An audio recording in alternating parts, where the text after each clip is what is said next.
Nikki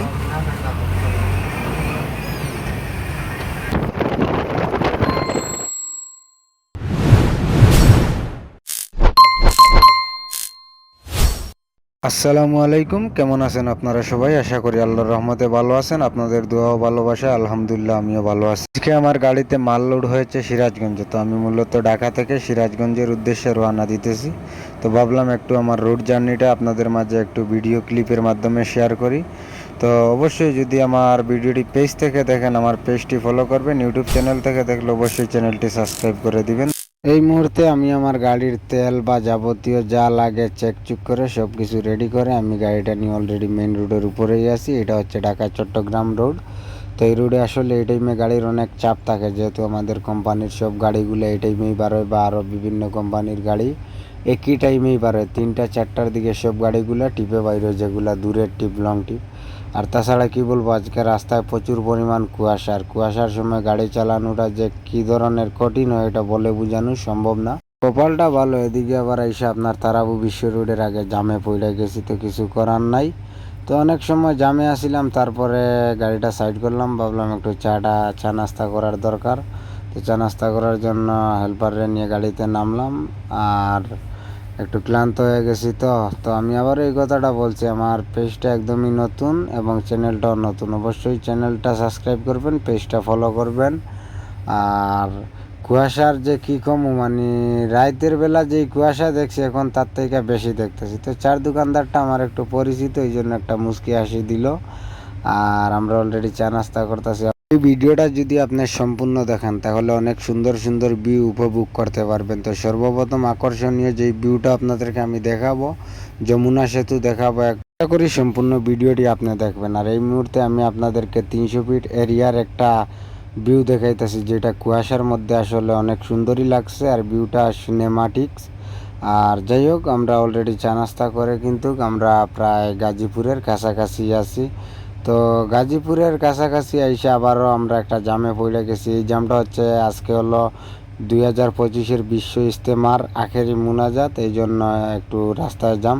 তো যাই হোক, এই জামটার জন্য খারাপ লাগতেছে না, কারণ ভালো একটা কাজের জন্য জাম বাইজে গেছে, সমস্যা নাই। একটু গাড়িতে বসে ক্লান্ত হইয়া গেছে, কারণ হাত পা ব্যথা হইয়া গেছে। এদিকে রাইতের 3টার সময় বার হয়েছি, চেহারাটাও একদম মনে করেন কীরকম জঙ্গলি একটা ভাব চলে আসছে চেহারার মধ্যে। তো যাই হোক, কিছু করার নাই, কারণ রাইতের 3টার সময় বাইরে হয়েছি, চেহারা এরকম হওয়ার কথাই। এদিকে 2-2.5 ঘন্টা ঘুমাইয়া গাড়ি নিয়ে বাইরে হয়েছি, আবার মনে করেন রাস্তায় আইসা জাম জট, কোনো ঘুমানির সুযোগই পাইতেছি না। ভাই এই হচ্ছে আমাদের জীবন। তো আসলে আপনাদের কাছে এটুকুই চাওয়া, ভিডিওটা লাইক করবেন, পেজটি ফলো করবেন, চ্যানেলটি সাবস্ক্রাইব করবেন, এটুকুই আপনাদের কাছে চাওয়া, আর কিছু নাই। তো এই মুহূর্তে আসলে রাস্তাটা একটু ফাঁকা পাইছি, তো গাড়িটা একটু টানতে পারছি। অলরেডি প্রায় টাঙ্গাইলের কাছাকাছি আছি।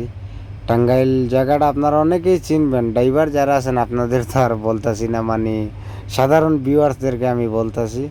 তো এই মুহূর্তে আসলে টাঙ্গাইলের এখানে নাসির গ্লাস নামে একটা জায়গা আছে, ওই জায়গাটার মধ্যে হোটেলে গাড়ি সাইড করছি।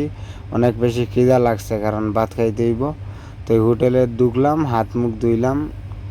তারপরে আমাদের সামনে খানা চলে আসলো। খানা যখন চলে আসছে তখন তো আর খিদা ধরে রাখা যাইতেছে না। তারপরে খাওয়া দাওয়া করলাম, খাওয়া দাওয়া পরে গাড়িতে বসে একটু রেস্ট নিলাম। খাওয়া দাওয়া শেষ কইরা আবারও গাড়ি টান দিলাম। আর আপনারা ভিডিওতে লক্ষ্য করলে দেখবেন এখানে কিন্তু ছোটো একটা ঘুরার জায়গা আছে, এটা নাসির গ্লাসের পাশেই। আর এদিক দিয়ে কি বলবো ভাই, যে ঢাকা টাঙ্গাইল যে ফোর লাইন, যেটা এটা বর্তমানে ঢাকা টাঙ্গাইল বললে ভুল হবে, এটা হচ্ছে Dhaka Rangpur highway road 4 line. তো এই রোডে ভাই অনেক চাপ, গাড়ির চাপ কি বলবো ভাই। এই রোডে যে বা যারা গাড়ি চালান ড্রাইভার ভাইদেরকেই বলতেছি, একটু সতর্কতার সহিত গাড়ি চালাবেন, কারণ ভাই একটি দুর্ঘটনা সারা জীবনের কান্না। তো ইনশাল্লাহ আপনারাও দোয়া করবেন আমিও যাতে সে সালামতে গাড়ি চালাইতে পারি। আর আপনাদের ড্রাইভার ভাইদের জন্য অবশ্যই বিশেষ করে দোয়া রইল, একটু দেখে শুনে গাড়ি চালাবেন। এদিকে আমার পিছনে লক্ষ্য করলে দেখতে পারবেন গাড়ির সিরিয়াল কই পর্যন্ত গেছে, মানে এত চাপ এই রোডে গাড়ি। তো আমরা এই মুহূর্তে অলরেডি যমুনা সেতুর কাছেই চলে আসছি। এই চত্বরটা দেখে আপনারা হয়তো বুঝে গেছেন যে আমরা এখন কই আছি। আর এই জায়গায় দেখতেছেন সেতুর পূর্ব টুল প্লাজা, এই জায়গায় আসলে লেখা ছিল বঙ্গবন্ধু টুল প্লাজা, যেটা কোনো এক কারণে চেঞ্জ হয়ে গেছে। তো এই মুহূর্তে অলরেডি আমরা যমুনা সেতুর উপরেই আছি, যেটা আমি আপনাদেরকে সম্পূর্ণ ভিডিও যদি সেতু যদি দেখাইতে যাই তাহলে ভিডিওটা অনেক লং হয়ে যাবে। তো আমি একটু স্কিপ করে করে আপনাদেরকে ভিডিও দেখাবো। এটা আমরা সেতুর প্রায় শুরুর থেকে 1 কিলোমিটার পরে ভিডিও করতেছি। তো এটা হচ্ছে এই জায়গায়, এখন এই জায়গাটা কিন্তু পানি আসলে ডুববা যায়, যে জায়গায় আপনারা গাছ দেখছিলেন। আর সেতুর উপরেও কিন্তু ভাই এই যে পরিবহন সার্ভিস যে গাড়িগুলো আছে ভাই, কি বলবো, ওরা যে চাপাচাপি করে এগুলো সে মাইনা নেওয়ার মতো না এই বিষয়গুলা। তো এই যে এটা হচ্ছে যমুনা সেতুর নিচ, এই জায়গায় অনেক বেশি বালু, কি বলবো, মরুভূমির মতো, একদম সৌদি আরবের মরুভূমির মতো। আর এই একটা অসাধারণ একটা ভিউ আসলে, এটা কিন্তু সেতুর মাঝখানে এই জায়গাটা কিন্তু চড়া দিয়া দেয়, যখন আপনার পানি শুকিয়ে যায় তখন চড়া দিয়া দেয়। আর এই জায়গায় অল্প একটু পানি আছে, কারণ আর এই যে কুয়াশা, এগুলো কিন্তু পানি না। তো এই হচ্ছে আজকের ভিডিওটি। অবশ্যই ভিডিওটি কেমন লাগলো কমেন্ট করে জানাতে কিন্তু ভুলবেন না। আর পেজে নতুন হলে অবশ্যই পেজটি ফলো করবেন, চ্যানেলটি সাবস্ক্রাইব করবেন, আর ভিডিওতে ভুল হলে অবশ্যই ক্ষমা দৃষ্টিতে দেখবেন। আসসালামু আলাইকুম।